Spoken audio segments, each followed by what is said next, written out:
Welcome to No Password Required, a monthly conversation that introduces you to some of the top talent in the world of cybersecurity.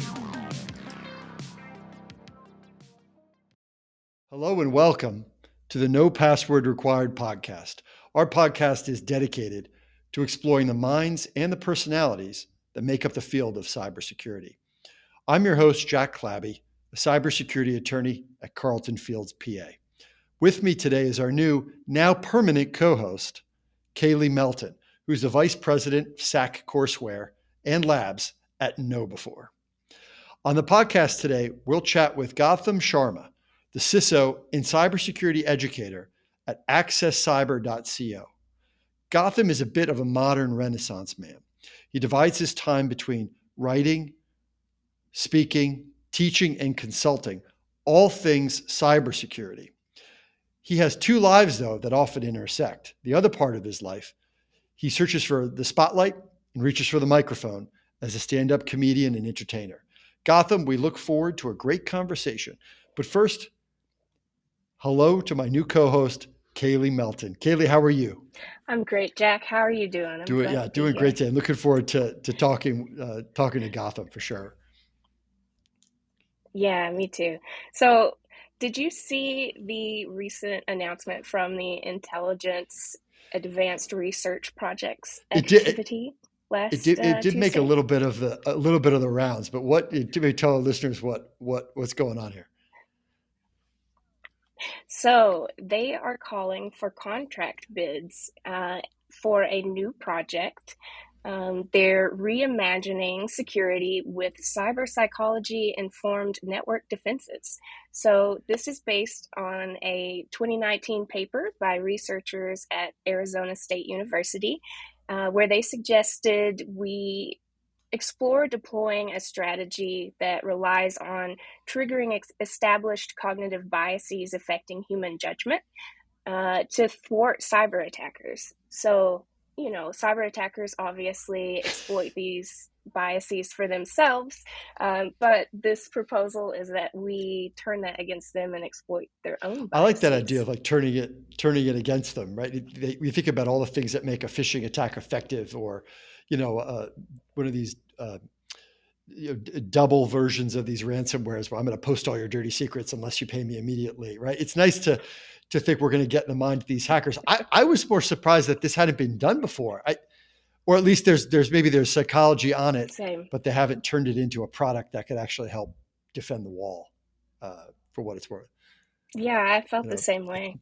I don't think I can think of something. I mean, you think about it in other sectors, right? I mean, trying to get into the mind of the fraudsters or trying to get into the minds of bank robbers. Mm-hmm. I know they do that sort of after they have profiling and profilers, but this is one step further than that, where they're actually trying to take the psychology and turn it into some kind of active defense. Right, exactly. So as you say, we have all these profiles that we use to catch people of all sorts of kinds. But the idea here is that because criminal hackers, use or they've been shown to exhibit these specific biases when they're actually in the act of trying to take down or infiltrate a target. If that's happening while they're actually in the process of attacking, then the idea is that we can implement defenses that will either delay or entirely stop them from executing the attacks. Like, so I've heard about this strategy in terms of, okay, we know that they're in, let's drag them in and put them, instead of having them go towards the actual jewels, let's set a trap for them or something like that. I've heard human beings talk about this. Is the idea behind this that they're going to automate that a little bit using the intelligence they gather here? Yeah, I guess. I mean, right now they're gathering a lot, doing a lot of research and things like that. So I don't know if they've actually decided what this will look like. But it was really interesting to me to see the most common biases that at least the small research team at Arizona for their 2019 study. They showed that these hackers were easily distractible by other things from the missions, like pointless, like spending far too much time trying to identify whether a host is fake or not, not even knowing whether there's a fake host or not. So you could just deploy 400 fake hosts and that could keep them. Yeah. Okay. Right. That's pretty funny. That's like giving someone a red pen and having them proofread the New York Times. Like they might find something, but it will take them a while to find a typo. Exactly. That's I mean, who's the profile of someone who might bid on this? Is it a small shop? Is it an established big shop? What do you think from looking at the underlying paper? I feel like this this will require a narrow specialty to really. I mean, ideally, it would be this cooperative thing that everyone's working on together across the industry and all stratifications. But, I don't have a lot of confidence that that's a thing that could happen with InfoSec anyway. But yeah, I feel like the best way for this to happen is sort of like the usual DARPA, IARPA model, and hire out a small agile research team of some of the elite best across the world and make this happen. This also comes from the the Department of Reaching for acronyms too. I think so. It's the Reimagining Security and Cybersecurity-informed Defense Network, which does not automatically become the acronym they're using. Rescind. I love it. Rescind, which doesn't really, unless I'm missing it, doesn't seem to combine all these things together. Yeah. But I'm just happy that they're doing it. It's pretty cool. It's pretty cool. I think that there is attention being paid to this issue, and if there is this data that there is repetitive conduct. I mean, like when the mouse chases a cheese in a maze, right? You can do things to thwart it, to extend the time, to shorten the time. And it is one of these things where if there is a reasonable strategy that's low cost to deploy, and it will create even an additional 15 minutes might be enough time to get whatever human defenses or AI-driven defenses to the spot to protect it. But it sounded to me a little bit like, what they say, like put your jewelry in a Wheaties box instead of in a jewelry box to stop the home invaders from finding it. But maybe it's that simple. We should not have files on our servers that are named things like really important files. We should instead name it something else. Right, exactly. All right. Well, with that said, we're going to take a quick break. And when we return, we'll talk to Gotham about being a proud college dropout in his role as the CISO at accesscyber.co. Password required content? Follow us on Twitter, Instagram, Facebook, and LinkedIn at NoPasswordPod. Our guest today is Gautam Sharma. Gautam, welcome to No Password Required. Hey, Jack, thanks for having me. Super excited to be here with you all. Gautam, can we start with just giving us a breakdown of Access Cyber, what it does and what your role is there? Yeah, definitely. So Access Cyber was sort of born out of a passion project of mine. I've been spending a ton of time in cybersecurity, working with students. And what I was finding is we talk about this all the time, right? How do you get into cybersecurity? What does that look like? And there are a ton of resources that exist out there that are pretty low cost and or free in a lot of cases, but there wasn't just widespread knowledge about those resources. So what we wanted to do, I wanted to kind of put those in a singular hub where someone could log in, and wherever you were in your career, you can kind of navigate yourself and say, what can we do and how can I kind of level up and get started in this field, connect with mentors, take free courses, learn about certifications, whatever you needed. It's meant to be a singular hub for that. And so what we've been doing as part of that is doing some education consulting, some curriculum design, helping schools, universities, nonprofits develop education curriculum in cybersecurity. And that's kind of grown out of that original idea of a web resource. Did you start as educators or did you start as cybersecurity professionals or some other way? Yeah, it's a good question. So years ago, I was running something called ExcelTech that I had co-founded, and that was a cybersecurity MSSP, so managed services for cybersecurity. It's a fun story how that started. I'll share that in a little bit also. And from there, we were getting more and more requests for training, right? We were working with companies already, and they were saying, hey, we have to do security awareness training, whatever that means. Is that something you can do? And we're like, yeah, we've done this before. We can figure that out. And so from there, we were training more staff, more corporate folks, and then naturally a segue came into education and universities and things like that. So some sort of a linear, natural transition. So got it. So the older form of it was training for sort of civilian employees, and now it's more folks who are interested in cybersecurity primarily as sort of as a career and as a specialist. Yeah, so now it's both, right? It started off that way, and we maintained that because security awareness is still, my friend works at the gym, and he had to do a security awareness training. So it's like it's every industry, no one is safe from it, right? Everyone has to do it. And so that part of the core business model still exists, but now we're branching out more and more into the education side.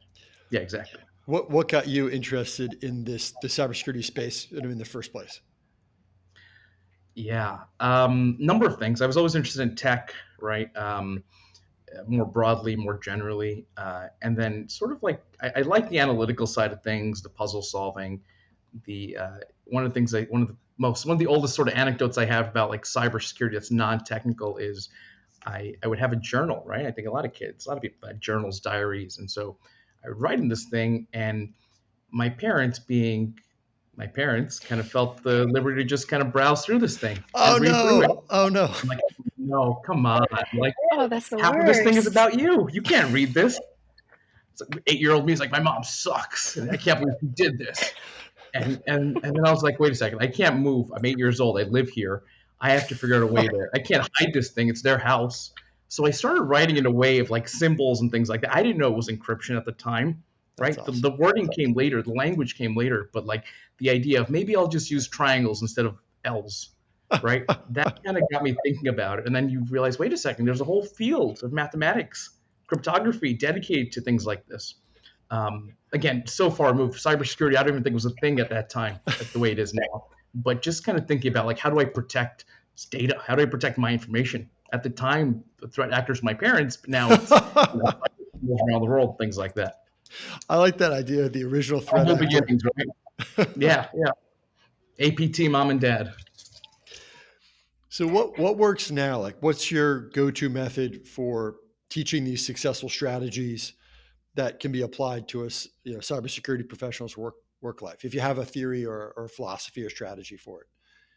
Yeah, I partially because we work so often with people who are transitioning from unrelated fields. Sometimes they have no tech background at all.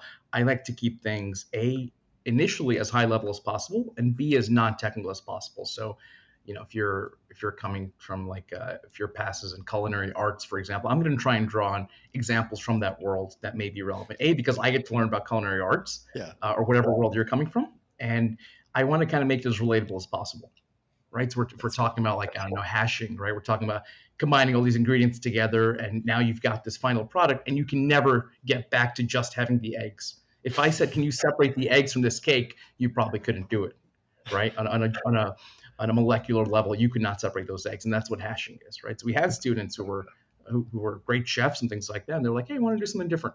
So kind of entering that world, and it becomes an exchange of ideas instead of just me lecturing at them or talking at them. There's a good section on the website that has a sort of a drill down for veterans or folks who had served in the armed forces. Where did that come from, and what does that offering look like? Yeah, so I think veterans, number one, we don't do enough for them. Number one, that's right off the bat. I think we'd all agree there. Second of all, they have sort of everyone I've met they already have sort of the ingrained discipline. They have the dedication, the commitment. They've spent a lot of time doing everything everything they've been doing has been done with such meticulousness and so such detail oriented that they're a good fit for any career. I think oftentimes, and once they leave military service or even while they're transitioning. So there's a number of organizations that support veterans in cybersecurity or folks who are transitioning. I was very close to going to West Point after high school, right? I'd done that whole paperwork. It was very interesting to me personally. I'd considered that route for a very long time. And so, I did ROTC in high school, kind of very immersed in that world, very familiar with it. And so I've always sort of had that connection, even despite having never served, kind of having that connection. A lot of my friends are in the military. And so a lot of these things that go on the website come from people, just one-on-one things. I'm like, if one person has this problem, it's probably a scalable problem, right? There are probably other veterans who served and now they're looking for their next move. And what should I do? My answer to everything is, oh, you look for a job, go into cybersecurity. Here's how. Like, I'm just ready with that. I've got it like ready and loaded. So that's kind of my go-to. And I think it's, whatever we can do for them is great. To go back to sort of like thinking of things starting at maybe a high school level, if someone who was in charge of curricular development for high school spoke to you and requested like a one-day training that would be required of all students to graduate from high school, what would you want to see in that curriculum?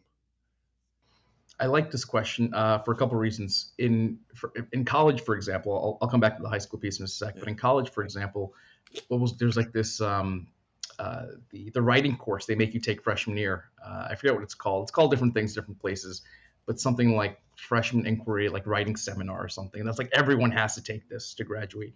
And I think we're getting to the point where we need, at least at the college level, a course like that because we're all using tech.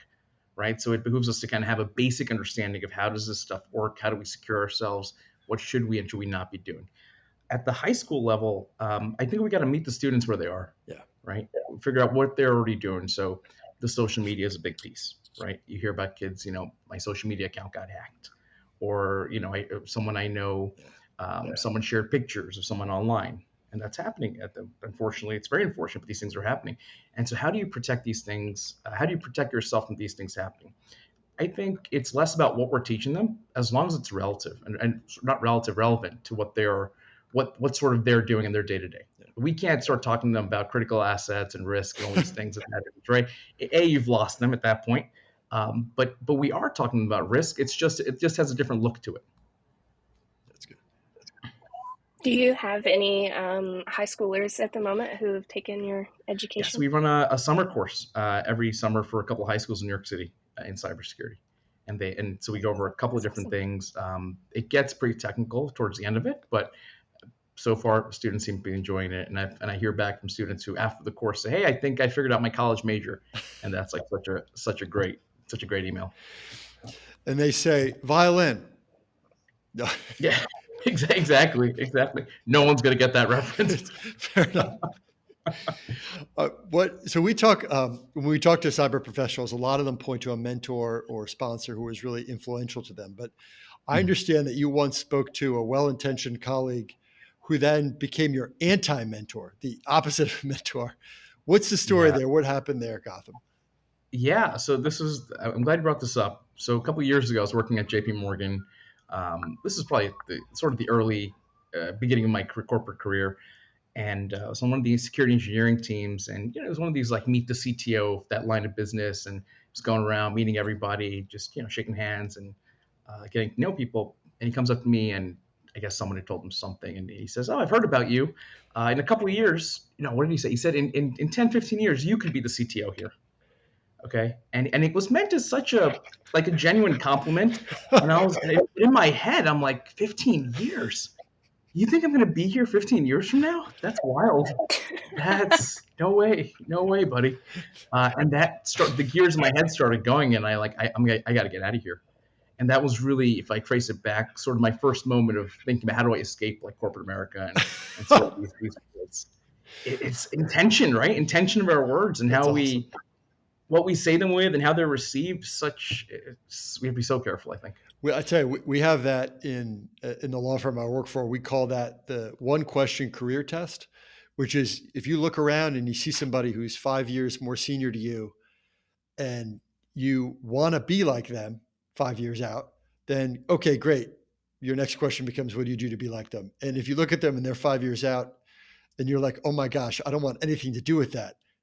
That's also good, right? That's also an instructive answer because that then tells you, let's get you on some other path, right? It's a great concept of looking around and thinking, hey, do I want to be here? They're called that one question career path.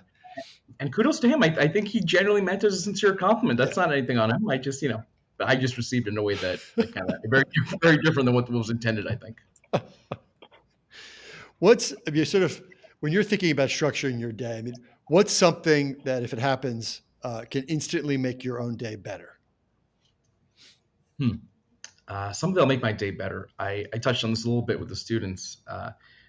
You know, we're all kind of figuring out like why we do what we do and like the purpose and what drives us and things like that. And there are moments where like, hey, you wake up and like, why am I doing any of this? What does it matter? We're never going to stop cybercrime, right? We're never going to end this. And occasionally I'll get a letter or an email from a student or a message on LinkedIn saying, hey, maybe you don't remember me, but I took a class with you several years ago. And now I'm in cybersecurity and I'm a SOC engineer and I'm a SOC analyst. I'm doing this. And I just got promoted to manager. I'm like, wow, how long has it been? I've been doing this for a long time. And it's nice to just kind of get those little reminders of why we're doing what we're doing, right? And that even if one person is affected by it, it's all kind of worth it. Kayley, does that motivate you too? Probably, right? Same kind of thing. Yeah. Yeah, that's kind of what I was thinking. I can definitely relate to that. I've discovered I just need that higher purpose, I guess, not to sound too lofty, but it's what really keeps you going through those tough days. And like you said, infosec can be especially exhausting. So yeah, definitely can be. We definitely need a little bit of that, a little reminder, why are we doing it? Gotham, there's a lot of discussion in the cybersecurity community about what is the best path, or what are some alternate paths that can get folks to becoming a cybersecurity engineer or having a career. And, they're not always traditional, right? The idea of what was great in cybersecurity 10 years ago isn't the same as it might be today, or there might be many ways to do it. As part of your journey, maybe you could help us understand the difference between, let's say, like someone who does not complete college, or is a college dropout, right? But versus like a proud college dropout, someone who did it intentionally. Can you help us understand that a little bit? Yeah, I spent a lot of time thinking about this exact question, right? And like the taboos that are still associated with being a college dropout, right? We haven't come far enough, I think, right? There are a number of reasons people drop out. Sometimes it's, hey, I just can't afford to finish the semester. That's a very real situation. I have to either pick between going to work or going to school, going to work, provide for my family, or go to school, right? And different stages of life are going to dictate, what your situation is. But I think at its core, if you're dropping out of college, you're doing it either because you have to or because you found a better opportunity, right? Those are the two people I talked to, myself included. I can speak anecdotally. I did it because I was working at Bank of America at the time, and I said, wait a second, I'm going to school so I can get a degree and get a job, but I'm already here at this job. They seem to like me. They seem to be okay with me. Can I just keep doing this? And then the next place I go, I tell them, hey, I worked at Bank of America. Is that good enough for you? And they'll probably say, okay. And then we'll just keep it up. My mom did not like that answer, as you might imagine. She was not as excited about that response. She was like, you're not going back for the semester? No, I'm just not going back, period. So that was a lot of conflict in my home during those months. But she ultimately kind of, I don't know that I won her over, but she gave up, I think. This is probably more accurate. So I think that's what it comes down to, right? It's like, do you have something lined up? Are you doing it just because it's, now with all the startup founders and you hear about but are you building a $100 million company to drop out of college? Most people aren't, right? Yeah. Most people are not doing that. Right. I'm not doing that. Maybe we'll get there one day. I don't think, that's on the roadmap right now, but it's, I'm dropping out of college. Here's the game plan. Is there something concrete lined up? Yeah. Right. I think that's what someone has to ask himself before you make a decision like that. And infosec, I think, is very noble in the sense that we don't really care about your academic pedigree, right? For the most part, we are very open to saying, hey, what can you do? And we hear that about tech a lot, but infosec, I think, despite its problems, we still like, if you're weird, come on down. If you don't have a degree, come on down. It doesn't matter, right? We're very kind of accepting, I think. Not to say we don't have our problems, but we're very accepting. Yeah, I was kind of thinking of that same thing, that InfoSec in particular is a lot more welcoming of people who don't have official degrees and things like that, because so many of us just started tinkering. Right, exactly. And that's kind of the people we want. It's like, all right, what can you, and not to say that the degree is a bad route, but it's like, all right, but degree and what? What else have you done? Right? Because this isn't like the 50s or 60s or 70s or 80s even, where the degree meant you were standing out from the crowd. Right? Yeah. The degree doesn't set you apart the way it does 30, 40 years ago. Yeah. Is there some opportunities where if you have to choose between a degree without experience or experience without a degree, you're going to take that second one every time, right? The degree's only good if it tells me something about your experience, but if you've got the experience and you can demonstrate that, you don't need the degree. I think so. That's my thinking. So part of your journey has been pursuing very cool side hustles. So Gotham, I want to ask you about one of them. You have a blog that was inspired by The Onion and satirical kind of news sites. Can you tell us about that project? Maybe what it is and what you'd like to see it become?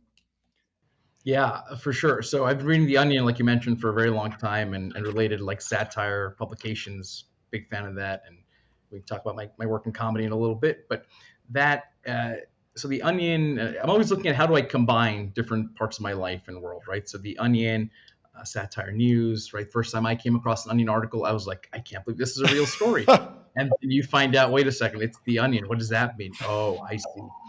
So I run something now called Brute Farce Attack, right? Which is play on words, Brute Farce Attack, Brute Farce Attack. And the idea is, can we take things that are happening in cybersecurity and what's the wildest response to them?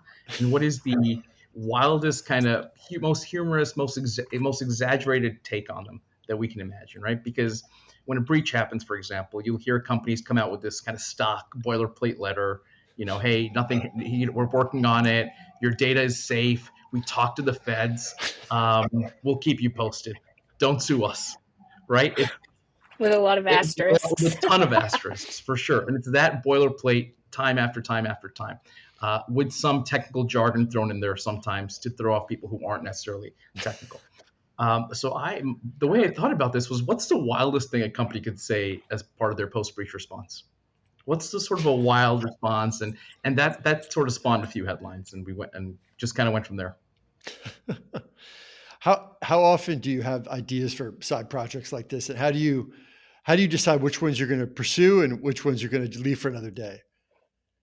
Yeah, all the time. They come up all the time. Like, I'll see something, I'll be like, that should be a thing. Someone should make it. I'm someone. I should make it. And that's that thought process. But I have sort of a master file document of like other things that just I want to work on. But I'm a human being, and time is sort of limited. And but I think the ideas are always coming up, and I'm very blessed to kind of have ideas coming up. And even if I don't work on all of them, even if one of like every 50 of them becomes something where I work on or dedicate time to, I think that's a pretty good ratio. I love the idea though of keeping a master list somewhere you can add to and sort and revisit ideas over time, right? That's a powerful. I saw last week I traveled for work and I'd seen some colleagues I hadn't seen in a while, and I wanted to talk about immediate work stuff with them. And one of them instead brought up an idea I had shared over lunch for a type of luggage that I had invented. Okay. And that was all they wanted to talk about for 45 minutes. And it was just that, I had totally forgotten about it, right? It's like the dumbest, stupidest thing. But I love that concept that others may see us not based on what we think we are now too, but on these other side things.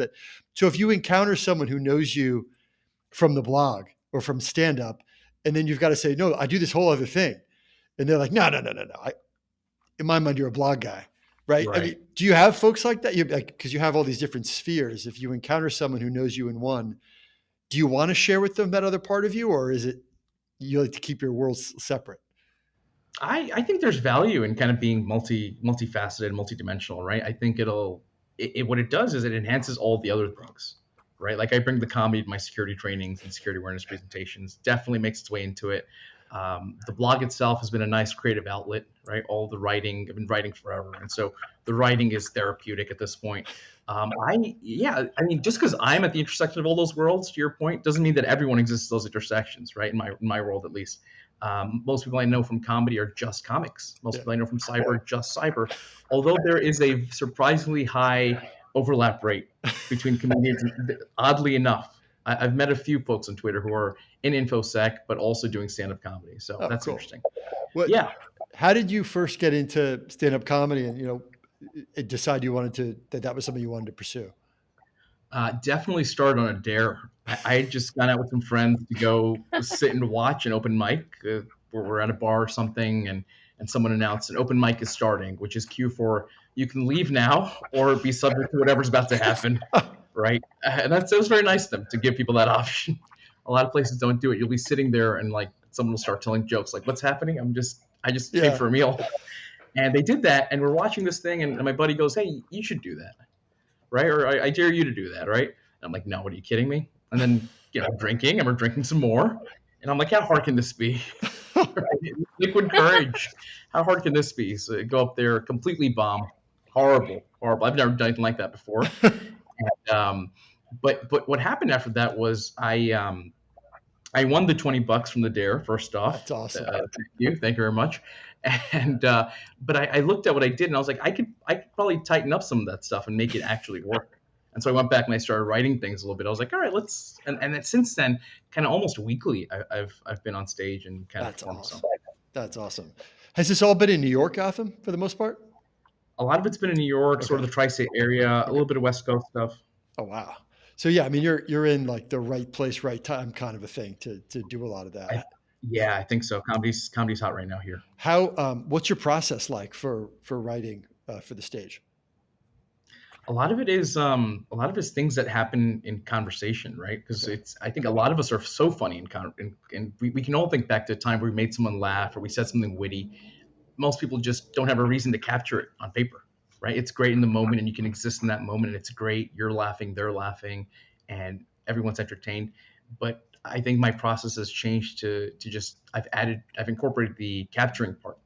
How do I capture this so that it becomes something I can work on? I can turn it into 3 minutes, or I can turn it into 10 minutes, or I can add or tack it on somewhere. That and just waking up at 3 a.m. Something came to mind. You jot it down. Maybe it's something. Maybe it's complete trash. But I wrote it down, and I'm in my mind. I'm required to add it to like the master joke file, right? Because maybe it's something, maybe it's not, but maybe it's something we can work with. Do you have like a set of jokes that you tell almost every time, or how often do you switch it up? So I'll do a set. I'll do like a 12-minute set, and then I will slowly add new material to that sometimes, and then eventually it's completely revamped. You can't tell what it was anymore because every joke's been replaced. I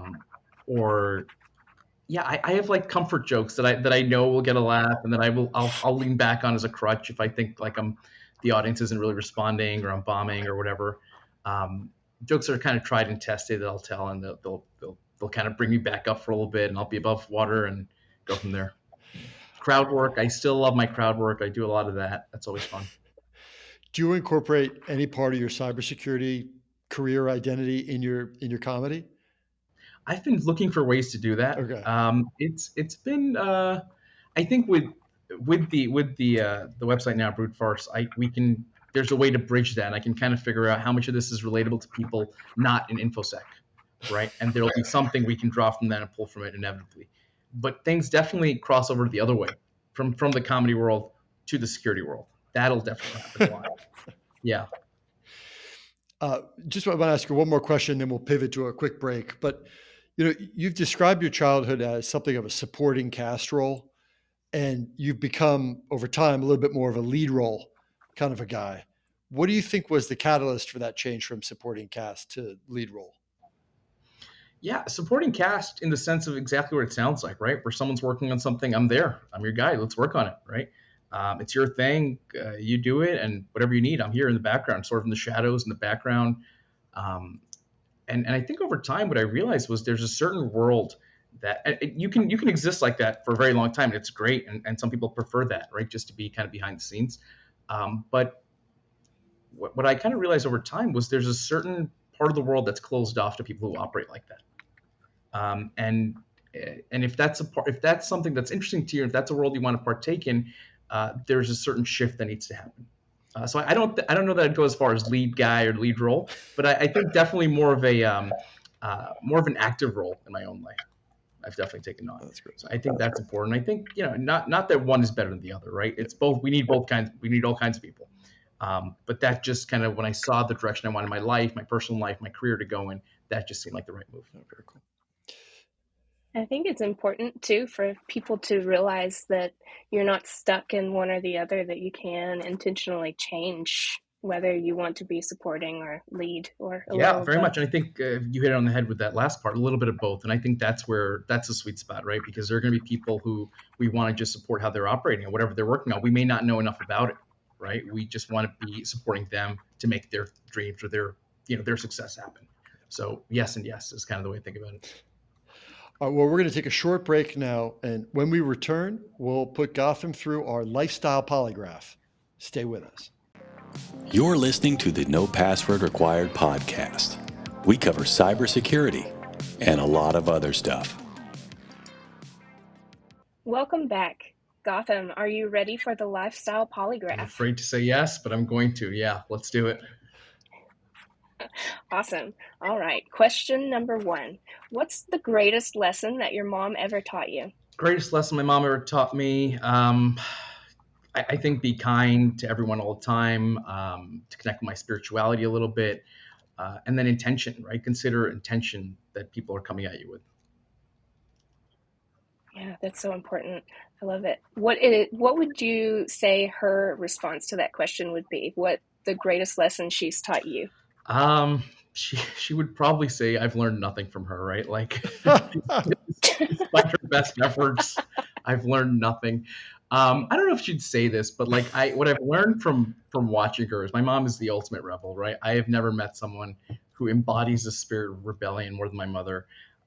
Especially kind of despite kind of limitations we still place on women, and especially as a woman of South Asian descent, breaking all kinds of cultural barriers and cultural norms. So I have so much respect for her. She doesn't think of herself as a rebel, but I know she is. That's cool. I love that. That's beautiful. I love a good rebel. Same. So, number 2, what is the skill set that you possess that took the most work to develop? The skill set that took the most work to develop. I think I don't know if it's a skill. I don't know if I have it, but I think patience. I try to have more patience these days, and it's important. It's an important skill for someone who's educating and training. It's kind of a requirement. So I try to work on the patience and cultivate the patience. Doesn't mean I have it yet, but I'm working on it. I think that's already a big step that you're aware of it and trying to work on it. So, number 3, if you could spend a day with anyone in history to discuss building a successful personal brand, who would you choose? Successful personal brand. Who do I like for that? I'm trying to think people that. So I like Jerry Seinfeld, right, from a comedy perspective, right? His career has lasted several decades. Kind of dodged most kind of you really don't hear anything bad about Jerry Seinfeld, really. Has managed to never drop an F-bomb on stage, which alone is a skill, right? He's completely a clean comic, doesn't curse. I think that's so huge. You can watch it with really any audience, and it's pretty fine.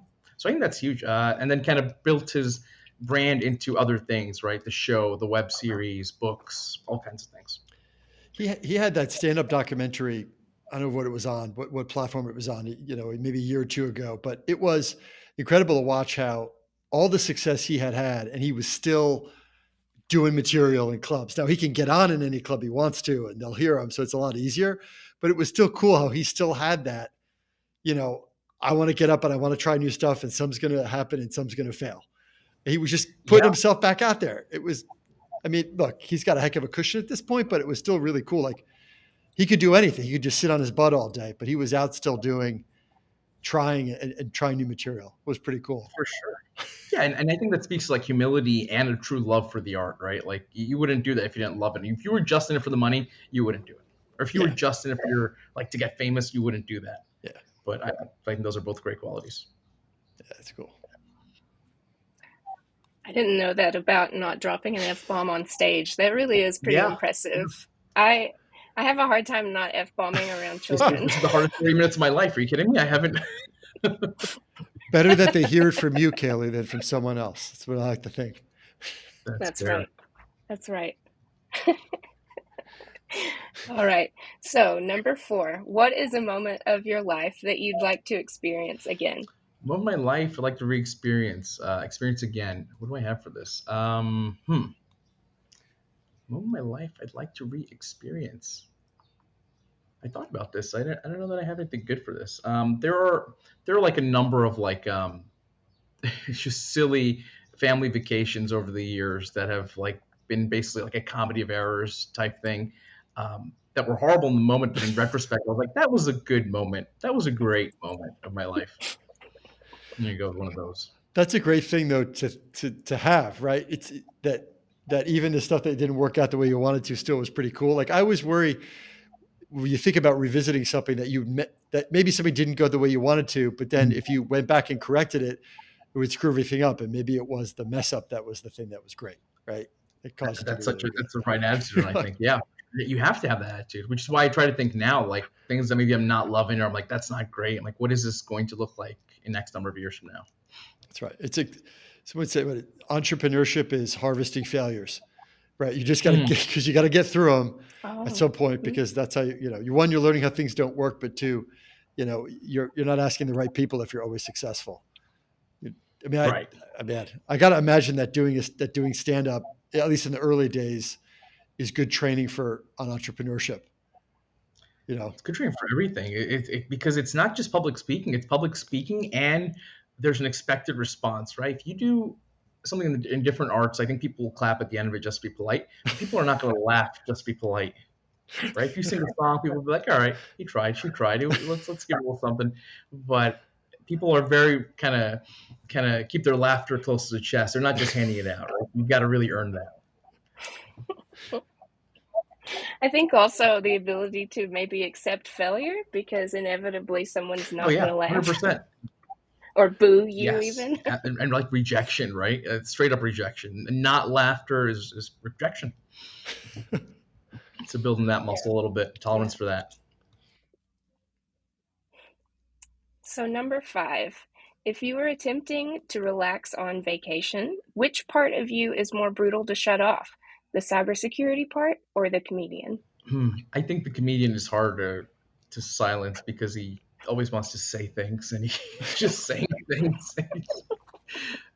because like the world is the lab, right? I'm going to say this and see if it works, right? I'm going to see if it's something, and then if it works, I'll write it down.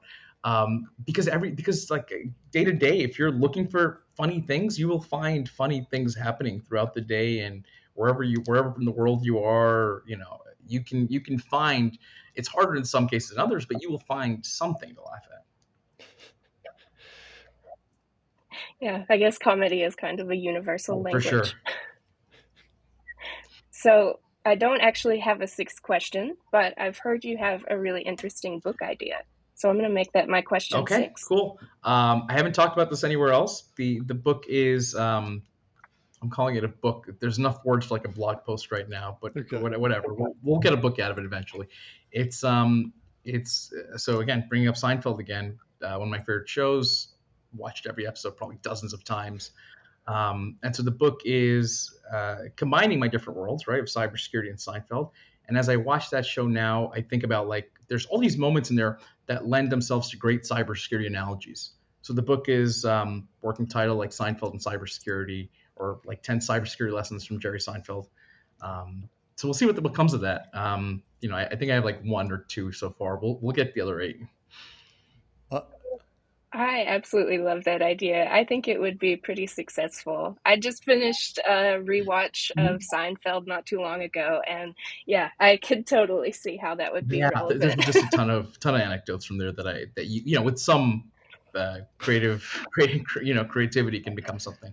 So we'll see what that looks like. You will get the first copies, folks. Well, the episode in the scene where I think Kramer is trying to guess George's password for his PIN or whatever it is for his financial account, and he breaks him down where he's like, "Well, you're a portly man," and he just walks him through, right, and then we think about that in terms of picking a password, and how many passwords are Bosco out there right now, for sure, as a result of that one scene. Oh man, I'll tell you the scene that actually kicked off the idea that this could be something is I threw like a meme into like a presentation one time. It's I think all of you seem like Seinfeld fans, right? Yeah. It's a scene where Jerry's on vacation and he comes back and everything's gone in his home. There's nothing left, and all his stuff is gone. And Kramer's like, "Oh, you have insurance, right?" He's like, "No, I spent all my money on this stock." I don't have insurance. That's why I bought the lock. He goes, "And that's only one flaw. The door must be closed." And it's line. The door must be closed for the lock to work. And that's just stuck with me forever. That's awesome. We don't need to worry about phishing. We trust our employees. Exactly. Come on, guys. Well, Gotham, thank you so much for joining us. If our listeners want to connect with you, cybersecurity or other, passions, how can they do that? Yeah, I live on LinkedIn, my first name, last name, Instagram, Twitter, everything is Gautam J. Sharma. Awesome. Thank you so much. Yeah, thank you all. Really great to be here and a lot of fun. This is the most fun I've had doing a podcast ever. All right. Thanks so much, Gautam. That brings us to the end of the program. Thank you so much for joining us. First and foremost, I have to thank my co-host, Kayley, Melton. Thanks also to our guest, Gautam Sharma, the cybersecurity stand-up who knows the value of both a locked door and insurance. Remember, rate, review, and subscribe to the No Password Required podcast. You can find us on social media at No Password Pod. I'm Jack Clabby. Thank you for listening, and we'll talk again soon. Thank you for listening to the No Password Required podcast. The show is produced by Cyber Florida. A special thanks goes out to our friends at Carlton Fields and Second Watch. If you would like to learn more about the show, visit our website at cyberflorida.org/pod. And if you still need more show content, check out our social media at No Password Pod.